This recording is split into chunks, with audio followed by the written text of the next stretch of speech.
Welcome back, you rat-watching masses. It's time for turn number 37 of my Skavenblight game. Got some research completed, so the blood magic's nice. I don't think I'm doing that much with it this turn, but I'll show you next turn some spells that I can cast with that. Got some extra evocation. We're crawling up evocation because there's just lots of fun explosive spells and they're very Skaven-y. Made some doom wheels and some fire snakes. That's for fighting with the high elves. Also found some magic sites finally. So this is nice because this is probably a nature site we found here. It is Whispering Woods. Yep, so I believe that's a nature site that gives us nature income and also lets us recruit enchantresses. So that's very important for our magic diversity. And then Brassic has found 2 magic sites in Sleepy Mountains. Overgrown Graveyard, which I think is 1 death, 1 nature, so that's a nice way of getting some more nature income. An Enchanted Pyre, which I think is just 1 fire gem. Got the blood slaves coming in. Our income is definitely reduced in terms of the blood slaves we're grabbing because we've moved a bunch of our commanders to doing other things because the high elves and preparing to maybe get into another war. Let's have a look what happened with the high elves. So we attacked Silverwall. They'd moved their army out, so we just went in and swept away some province defense. So they don't have a retreat route at the moment, which is good. There's some action between the Ogres and Tilea. So Tilea is just getting beaten up all over the place. They lost a couple of big armies, and I think they're basically over with now. But they're going to go down swinging, I'm sure. I know that player and usually fights well on the way out. So this is just some Ogres taking out some province defense and a force of mercenaries that didn't stand a chance. No losses for the Ogres. I mean, if you're sending in 24 pit fighters, then you're going to get a result from that. Not sure what this was. A madman? Oh, this is Naggarond sending in a probe of this throne. Sending in just a disposable commander to check what the throne was like. Then we've got Izta attacking Chaos Dwarfs. Unfortunately, not a big battle for us to watch. This is a province that Chaos Dwarfs have moved their troops out of, and Izta's just retaking it. So again, just a bit of province defense being taken by Izta. We can have a look at their army because I think it's somewhat interesting to see that. Quite an impressive army. They've got a lot of sacreds. So they've got the Chotek sacreds. They've got these Temple Guard, and they've got Glascottle. I think that's how you pronounce that, Glascottle. Sacreds. Then they've got these sacreds at the back, the Tepok ones who can teleport. So very, very useful sacreds to have. Probably a little bit too strong to be honest. And then they've got their typical cavalry, and you can see these were expanders, so they've got a large number of stars. One of the nice things about having an expander who has recuperation is that they retain their use throughout the game. Because they won't pick up all the inflictions and become useless from expanding. Instead, they just pick up lots of stars and get to become quite high-statted units. And then they've got a few flyers, a national hero, and 2 of their extremely scary Slann, who are automatic communion masters and have great magical power. 2 of those. Yeah, very nasty army. Chaos Dwarves are going to have to. I mean, there's a lot of tricks that this can pull, so the Chaos Dwarves are going to have some trouble dealing with that, I think. So will we if we actually get involved in the battle. I mean, they are technically at war with us, but we haven't yet really committed anything. And I think that will change soon. And then we see a battle at the Tilean capital, and because it's a massive force of Slaanesh, I mean, particularly they've got a very terrifying thing here in the form of their... Oh, misclicked. In the form of the Chosen Warriors. This is their sacred, and they've got a large force of these sacreds. They're very expensive, and they're very strong. And Tilea's province defense is just going to get wrecked by evocation here, basically. I'll pick off a couple of these medium cavalry, it looks like. Do a bit of damage. Yeah, Tilea has been wrecked by these flanking maneuvers, and it's happening again here, although I don't suppose it's that important to them. Here's a nice fat Greater Chaos Spawn. Nice bag of hit points, and it can hit very hard. He's even got an area effect attack there. I think that's what he was hitting with those crossbowmen. Yeah, very nasty indeed. Not looking forward to Slaanesh turning on me at some point. I mean, I haven't had the best diplomatic diplomatic agreements with them in the past. I've had a little bit of chat with them, but not very much. Not as much as I've had with Chaos Dwarves and Ogres in particular. And Dark Elves get along quite well with them. Then we've got some unexpected events. So we've got Warpstone seemed lost, Warpstone seemed found. So squares caught and interrogated seem to be preparing for a large-scale attack in Sleepy Mountains. I don't know if that means Sleepy Mountains will definitely be attacked by knights. I think it means they will be attacked by knights, so we might want to prepare for that. And then we lost some money in Feral Woods and discovered a Dark Elf spy. That doesn't matter as long as it is just a spy. Yep, it's not an assassin or anything. Okay. So we're still calling God back at our capital, and we're putting quite a few priest points into that. I don't think we'll get him off this turn, but maybe it's going to take my two more turns or so. Doing a bit of Voice of Apsu and forging another bottle of water because they're very useful. And I'm forging Armor of Knights. I'm going to forge a few of those because they're basically like improved versions of Black Steel Plate, and they can go on my various Flame Spirit and Spectral Sorcerers. They have Encumbrance 0, so they do well with that kind of armor. Yeah, otherwise not that much going on. Forging some more winged shoes for our god when she comes back, or just generally for moving mages around. They're a very useful item. We don't have the best air gem income, but you remember we had some events that gave us some. We get 3 per month now, though, that's not bad. And we're now on 3 per month on nature gems. We've also got, yes, Whispering Woods, which allows the increment of the Enchantress and gives us 1 air and 1 nature, which is fantastic.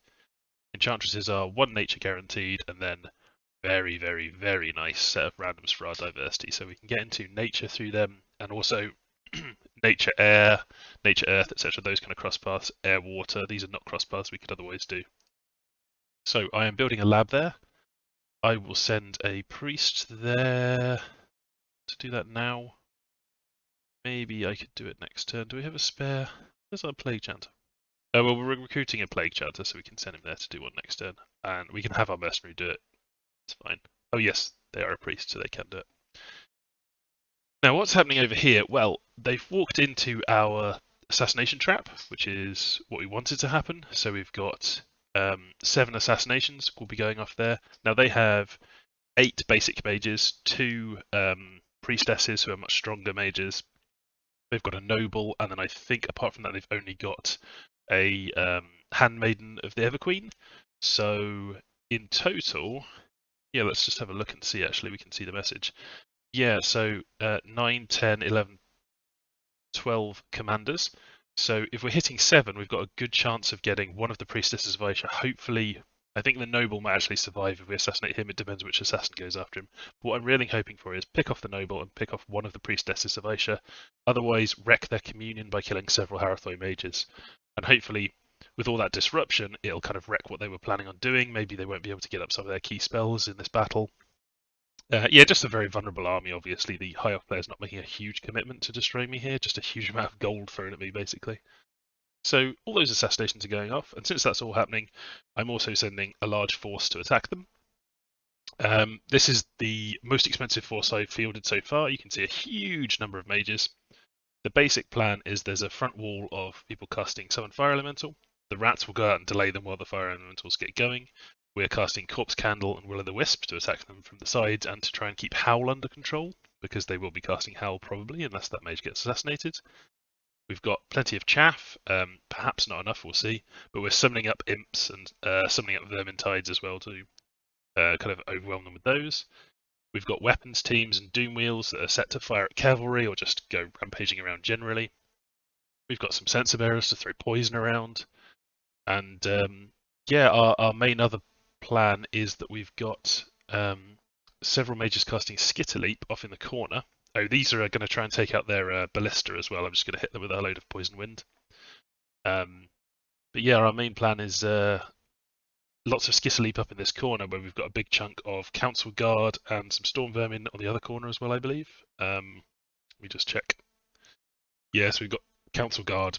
Got some Fire Snakes there too. That'd be cool. Yeah, the Council Guard will sit there, be given flight by Skitterleap, and then they'll fly in the back and hopefully pick off mages, etc. Lots of Legions of Steel and Strength of Giants, basic buffs going up. Got Death Frenzy, we're hopefully casting to get the rats to Berserk. It's not going to make my mages Berserk, I hope. It depends how mad the AI is. Yeah, I haven't really tested this script very much. I'm just kind of throwing out what I think will work. I'm sure it won't really go the way exactly I'm expecting it, but hopefully it'll be good and fun. We've also got some lifelong protections and water bottles present. They're not just on our assassins. And we've got 1 sort of thug. Lyduk is just going to cast Iron Skin and then Skitter Leap, Skeletal Body, and then attack rear. So buff themselves up and then attack rear. I think that they might just not Skitter Leap themselves. That's one of the problems. But they've got lifelong protection, anti-magic, elemental armor, frostbrand, charcoal shield, so good elemental protections. Not super happy about their overall level of protection. They could really do with having a helmet in there. I just didn't have one spare. Yep, nothing in there, helmet-wise. But they'll be very tough, and they do have their shields to protect them from hits in the first place. They've got good defense skill there with their shield. It's very high protection, of course. So yeah, hopefully they'll be flying and they'll just attack the rear. Yeah, so that's basically the plan. Got, one minifig, lots of lightning, fire, and poison being hurled at them, and the only thing that I feel I'm a little bit short of is just kind of troops to deal with all those chariots. I don't want to run into the fact that, the worst thing that could happen here is basically either Howl kills tons of my mages, or the chariots just roll through all the stuff I've put in their way too quickly and just roll through killing all the mages. But I'm hoping because there's all these fire elementals, they'll just get caught up on those basically. But it's quite unpredictable because you don't exactly know what fire elementals are going to do, and they do have all of this stuff that's like this massive line of chariots that can go around the sides, and yeah, it could go horribly wrong, but I think that that's part of the fun of Dominions, and I'm not someone who will spend a long time kind of testing and messing around and getting the scripting exactly right. It's not that kind of game for me. And this game that we're playing in, you can see by the actions of the High Elves, we're just trying to have some fun and test out some stuff with the Warhammer Nations. They haven't recently been used in multiplayer much at all, and yeah, just trying to have fun basically. So I think that's pretty much everything this turn, and hopefully next turn you'll have a load of assassinations to watch and a very big battle that goes off. So, I'll just check my research before I go. Yep, so we're just going up evocation. We've got flaming arrows already, which I am using in.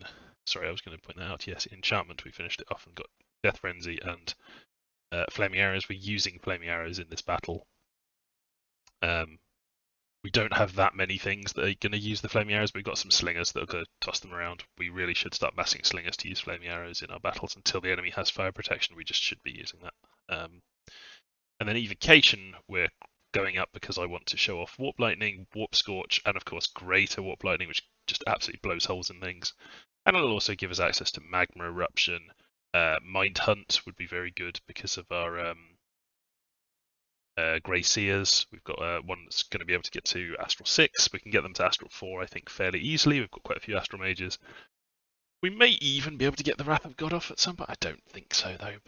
And Banefire is, of course, also an option if you get to Death 3, Fire 1, which you can do with Death Staff on some Warlocks are at Death 3, so then they can cast Banefire, which is great against almost anything. It's very, very, very difficult to resist that, so a nice thing to have in any battle.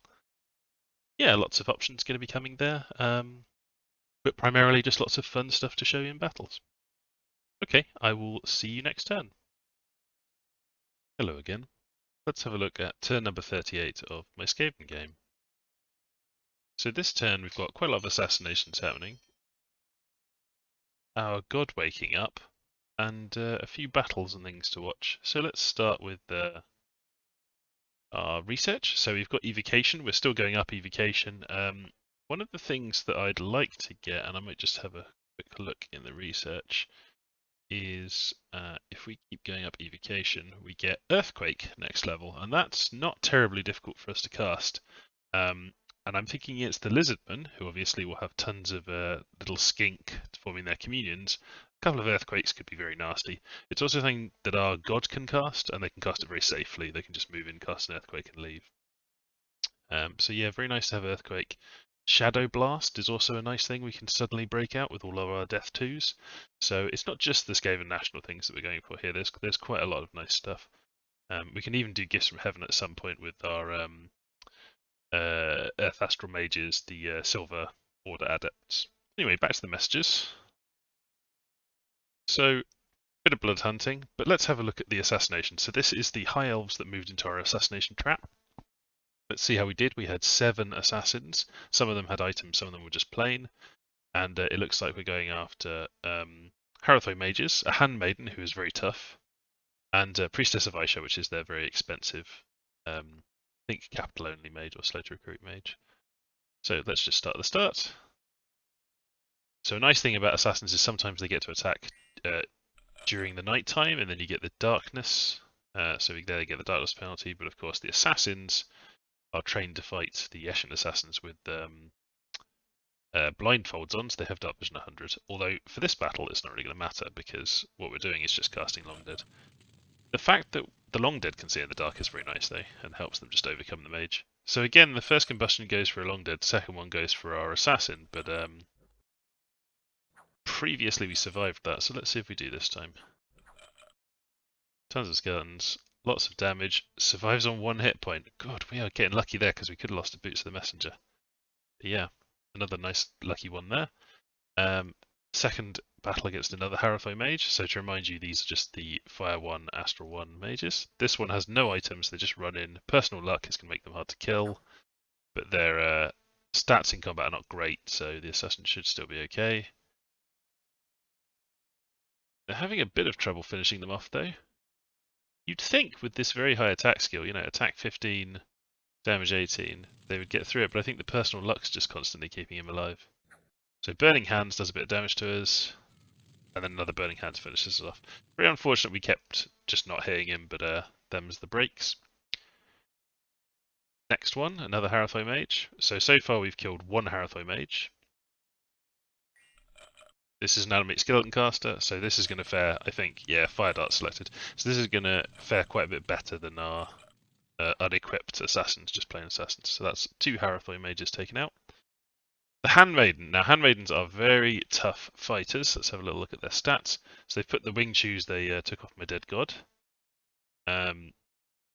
Shrunken, interesting. She got shrunk at some point, so she's size 1.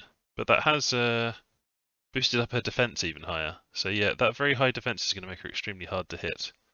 And she's got 2 experience stars. So I think if you are, yeah, an unequipped assassin is not going to have a good time here, but let's just see how we do. I suspect. She casts Eagle Eyes, bit of Repel, Fascination, and then she hits him. So the Fascination actually stunned him, and then she's just able to hit him for free for a turn. So quite a nice spell to cast. Poison Touch. But he's definitely going to die from the poison. Can he get hit before he dies? The answer is no. So 2 assassins dead. They were both unequipped though, which is less bad than it could be. Another Harathoi mage. So this is another unequipped assassin. Let's see if they do better than the previous one. Personal luck. Misses Combustion. Not as bad as Burning Hands. Misses again. Misses again. Lands a hit finally, and they're poisoned and crippled. Yet they are done for. We may also die because of the fire though. Burning Hands misses, doesn't do enough damage, and the fire doesn't quite finish us off, so another Harathoi mage taken out. But you can see the under-equipped assassins are not doing great. They got like a 50% chance maybe of taking out a Harathoi. And then finally the Priestess of Aisha, and I know that this assassin, by process of elimination, is the one with lifelong protection and a burning pearl. So should do fine. She is less likely to cast annoying spells than the Harathoi mage as well. So she enlarges herself, the imps come down, and she's dead. That's very nice to do because Harathoi mage is 130 gold, so it's nice killing them. I think my assassins are 80 gold, possibly 90 gold. Let's have a quick look. They are 90 gold. But killing the Priestess of Aisha, she is 390 gold and 4 recruitment points, so much nicer to do. She also had a couple of nature gems on her, so good to take out one of their howl casters. Oh yeah, and I didn't look at the last one, but we won that one. I think it's probably going to be a Skelly. Oh no, it's the water bottle assassin. So you can see there, it's made the giant water elemental right at the start. They just wait for a turn and then they're going to attack. And the mage is probably going to, yeah, Prison of Fire. Interesting. That actually saved them a water elemental for a turn, but then they just got wiped out. So in total, 2 assassins lost. And then of our 5 remaining ones, 1 Priestess of Aisha killed and 4 Harathoi mages killed. So pretty good damage to the mage complement. The real problem here is we didn't pick off the noble or the handmaiden. Both of, you know, the handmaiden maybe is leading some troops, but I think it's mostly the noble leading troops. And having not killed him, we can't pin the army down. So we can see that we have battling with Pito Cliffs, but and this is my very big force with all of its stuff. But the elves had already left. They ran off. So let's just have a quick watch of this battle because we get to see our massive army, which is always fun. See if we've got anything incredibly stupid happening in our scripts. Not really. We can see the Doom Wheels are getting stuck behind lots of rats. Is the Skitterleap working okay over here? Yep, we've got some Council Guard who are flying, so the Skitterleap plan was working okay. We can see all of our weapons team's bombardment pouring down the enemy. I mean, they're going to get absolutely annihilated by all this stuff flying at them. But so are a lot of our rats. But a lot of our rats got Skitterleaped as well. And flying, that's quite funny. And I think we lost a Council Guard to some friendly fire at the end there. Oh well. It's a shame we didn't get to have a big fight, but hopefully we'll have it in one of the following turns. We do need to deal with the elves so that we can concentrate on other things. They're being quite a thorn in our side, which I think is the intention of the player.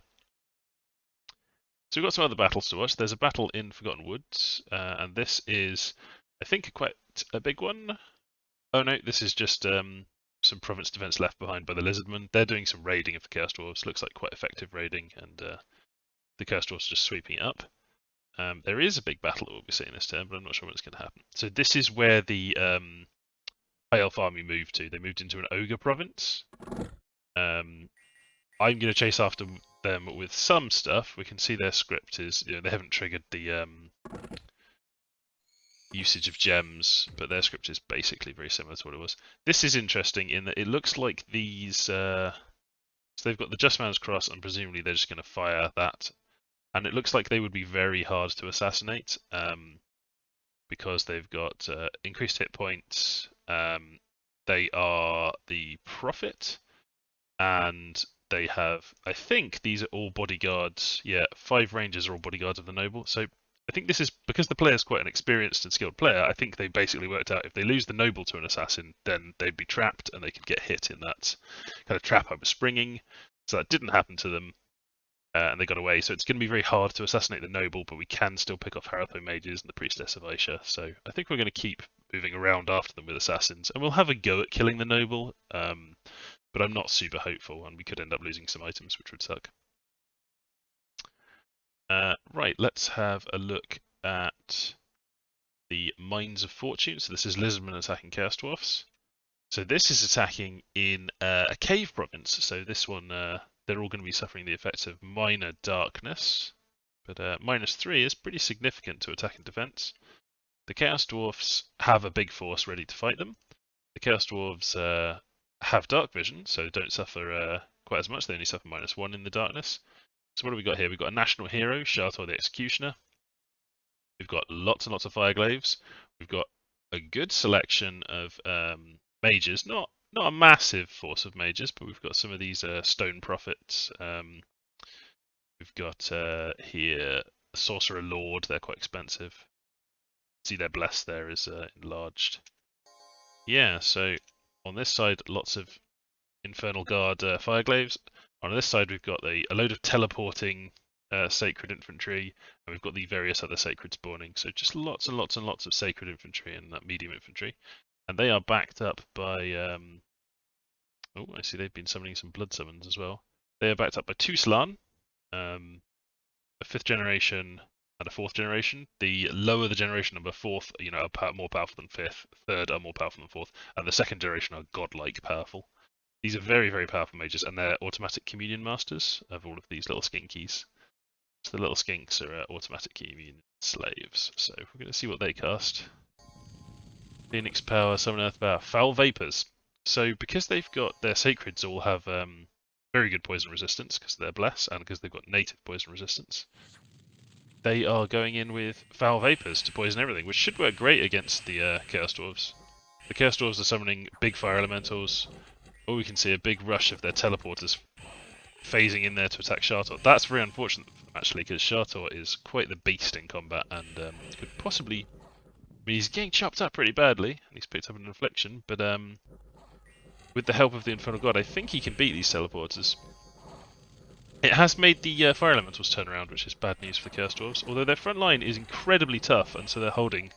this is very heavy infantry, relying on very, very high protection. That's from naturally high protection, and then they've also got Legions of Steel cast on them, I believe. So the damage output from the Lizards probably just not high enough. I mean, they do hit hard, but yeah, I think it's just not going to be enough. Back here, the teleporters have been destroyed, and they haven't managed to finish off Shartor. think they maybe have lost a mage over there though. Fire Elemental's going to hold that flank. Some Strength of Giants going off. That was Curse of Stones, so that checks against magic resistance, but some of them have been hit with this, which is going to give them extra encumbrance. So some big expensive spells going off here. And then the Slan at the back, you can see they cast a Fire Shield and Astral Shield in their community. They've run off scripts now, and they are just casting things like Paralyze and self buffs. It looks like the Chaos Dwarves are surviving very well at the back line, and their front line's done okay, and the Lizards are starting to fall apart at the front, so we'll see how much the Chaos Dwarves can pick off. Of course, they're very slow moving, that's one of the problems with Chaos Dwarves. Some Blade Wind going out there. Yeah, very, very hefty losses in terms of troops for the Lizardmen, and that's partly because they're in the cave, which is making things a lot harder for them. Yeah, loads of troops lost, but the Foul Vapors are adding up now. You can see a lot of these infernal fire glaives are pretty beaten up, and some of them still have more poison going on in them. What about their mages? Yeah, even some of their mages getting injured. So even though they're made of stone, people carrying them are not, so they can get poisoned and die, and then the stone topples over and smashes. So you're not immune to stone there. Okay, so flyers attacking right at the very end. Riptidactyl Riders. I assume that's because they were the bodyguard of something that's fled. Yeah, so the Slan are going to get away just fine. The Chaos Dwarves could really have used with some imps in this battle if they'd had a bit of blood magic or something going. I don't really think it's the easiest thing for them to access, though. They're just picking up some more infantry, but the Fireglaves have taken an absolute beating in terms of their numbers. We're going to have to look at the cost to both sides at the end of this, but I think the Lizardmen are going to come out slightly ahead, partly just because their economy is stronger. We'll have to see in terms of mages what was lost. That Foul Vapors really did do a number on them. That's something that we need to watch out for, although we do have a national spell, an enchantment spell, which gives poison resistance to lots of our troops, which is, even when we don't have nature magic really to cast Serpent's Blessing, which is the normal counter to Foul Vapors. We're also quite good at just flying around the back and picking off their mages. That's an advantage we have because of things like Skitter Leap and Summon Imps. So let's have a look at the Butcher's Ledger. So commanders-wise, very little lost for Izta. In terms of their troops, the Saurus Cavalry being lost, I mean, these things are expensive, but they're kind of nearing the end of their usefulness, so killing them is not that important. Lots of Saurus Warriors, they're kind of basic, they've got plenty of those, that's not a big problem for them. Losing their Sacred Spawnings, that's more of a problem. They lost quite a few of their Sacred Spawnings, which take gems to cast. So they've been using gems to build up their armies there. So pretty bad losses in terms of their infantry. I mean, that is quite a pile of stuff. And 36 Temple Guards, they are expensive. They are can't be recruited unless there's a Slan there, although that's not really a problem. They have plenty of Slan around. Yeah, they're somewhat limited in number and expensive. So quite a lot of losses there. What did the Chaos Dwarfs lose? Well, let's look at the main thing, is the mages. Didn't lose much in the way of mages. They lost a sorcerer, which is 240 gold. It's not great to lose a sorcerer. More importantly, they lost a sorcerer lord, much more expensive, and 4 recruitment points. Yeah, that hurts. They lost a sorcerer lord. And they lost a stone rack sorcerer lord. They were on their way out, but still very expensive. They were nearly entirely turned to stone, actually, so not too bad losing them, I suppose. Bunch of slaves, and then terrible losses of Fireglaves, and Fireglaves are not cheap. That's a significant part of their army. So I would say, overall, this is a little bit of a Pyrrhic victory, but certainly a victory for the Lizardmen, even though they didn't take the province. And that's a bit of a blow to Chaos Dwarves, so we should really be getting in there to give some help to Chaos Dwarves if we want to help them fighting the Lizards, which I would quite like to do. The problem being that I have a lot of my stuff tied up chasing these stupid High Elves around, and don't feel super prepared on that border to fight the Lizardmen, particularly seeing the nasty stuff they've got. So maybe we're going to wait another turn or so. Yeah, I hate to do it to you, Chaos Dwarves, but I'm not sure we're in the best place to help you right now. Now, over in Greendale, we have this massive orc force led by their god, and that's just nipping the provinces back that the High Elves stole from them, and I think the Orcs are now going to attack the High Elves, which is perfectly justified given the High Elves rampaged through their territory to get to me and took a throne off them, I think. We've also, is this the big battle? No, this is some province defense being taken out by another force of Lizardmen. So Lizardmen very scary. Number one in research, number one in economy, lots of provinces, and it looks like they're winning their war with the Chaos Dwarfs. Bit of a worry. Knights have attacked us in Sleepy Mountain, so we'll have lost that. Yep. And we lost a Plague Priest. Oh, should have set him to retreat, given I suspected there'd be a knight attack there. That is a bit unfortunate. That's a kind of bad play on my part. Lost a bunch of gold this turn, got 2 earth gems, got 180 gold back, and a medallion of vengeance, which is a bit useless, but I can put it on an assassin. Yeah, and some Indies attacked the Ogres and did a lot worse than the Indies did against me. The Barbarians getting absolutely smashed thereby. Oh, they killed 2 pit fighters. And our troops in Mapito Cliffs are starting to starve. Now, this is quite a clever trick that the Elves have done, of course. We failed to trap them with our by killing off their commander. It looked like we wouldn't have been able to anyway, even if an assassin had gone after him. So we ended up moving in there. All our troops are starving. So if we have another battle, they'll have lowered morale. Their troops are not starving. I noticed that their commander had a cauldron of broth, so they get more supplies. And we're actually this turn building an endless bag of wine to try and help our supply problem slightly. But our supply problems are basically caused by giant rats. You know, a packmaster with a full complement of giant rats takes a lot of supplies, and so we're sending most of those away, stripping those away from our army, stripping a few mages away from the army, and we're moving the force here.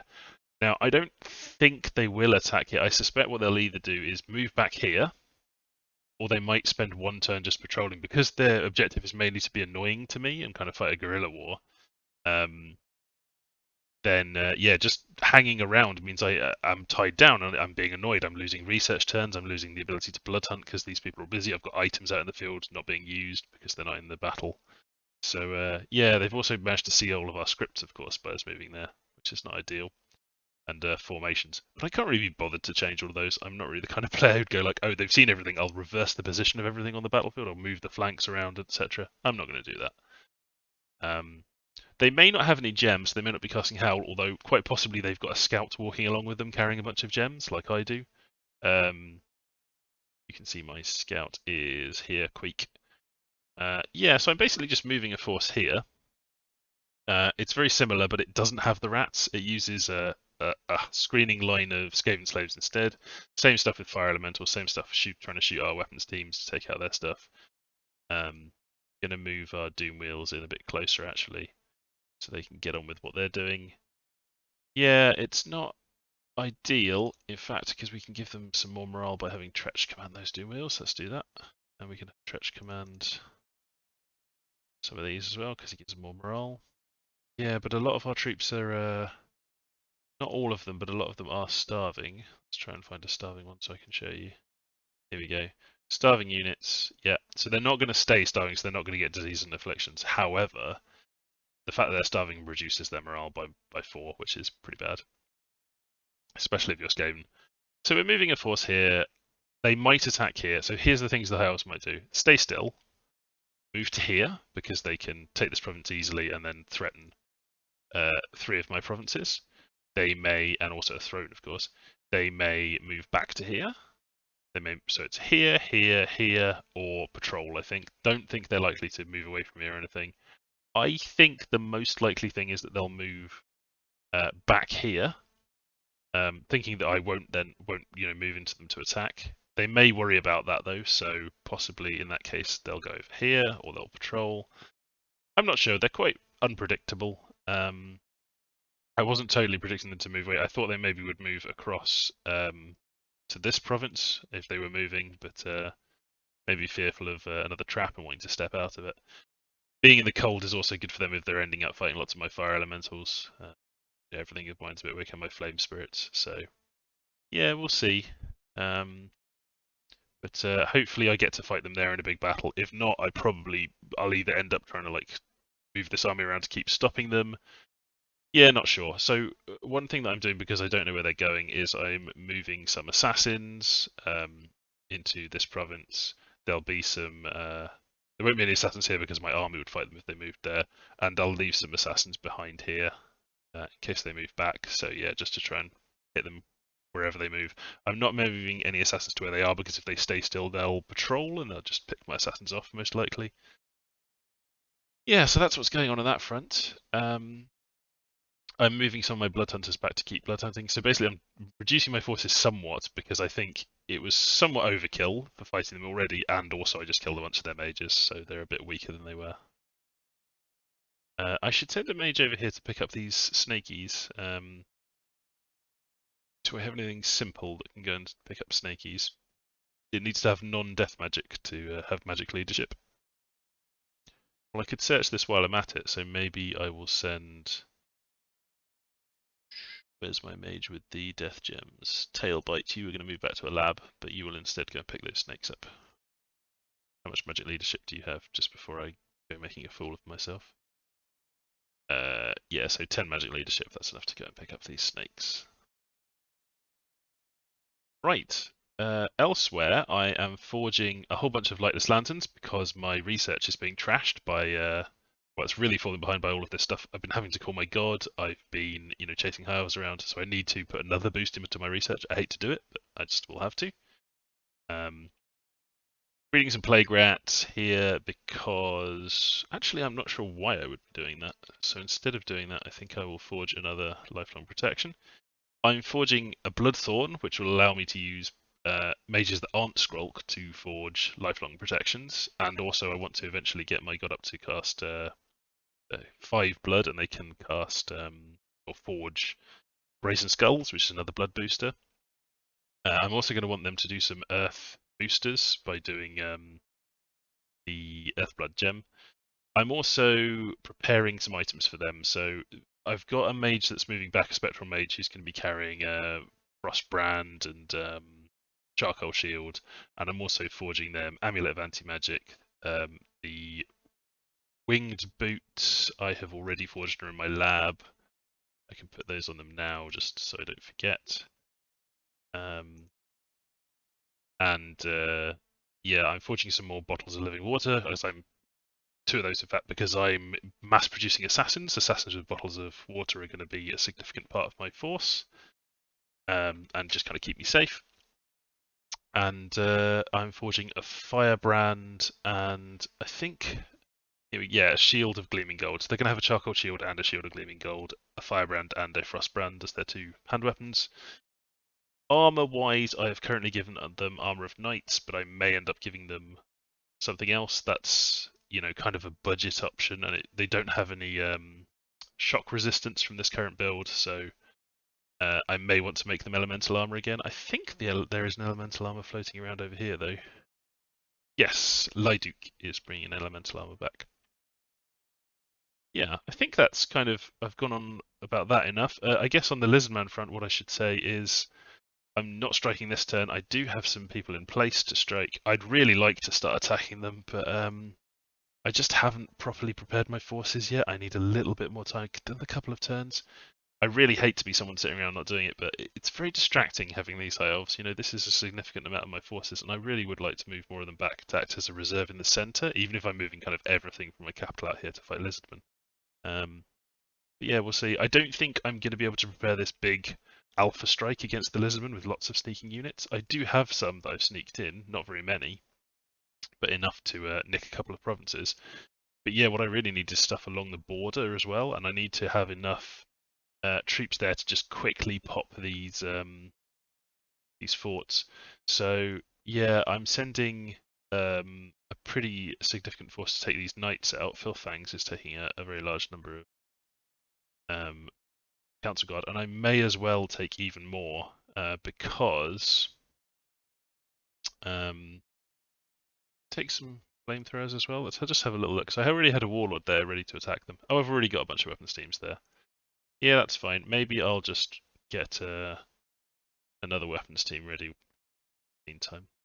Okay, I think that's quite enough on this turn. Lots of stuff going on, but not a massive turn for the Skaven really, apart from those assassinations. And I will see you next turn.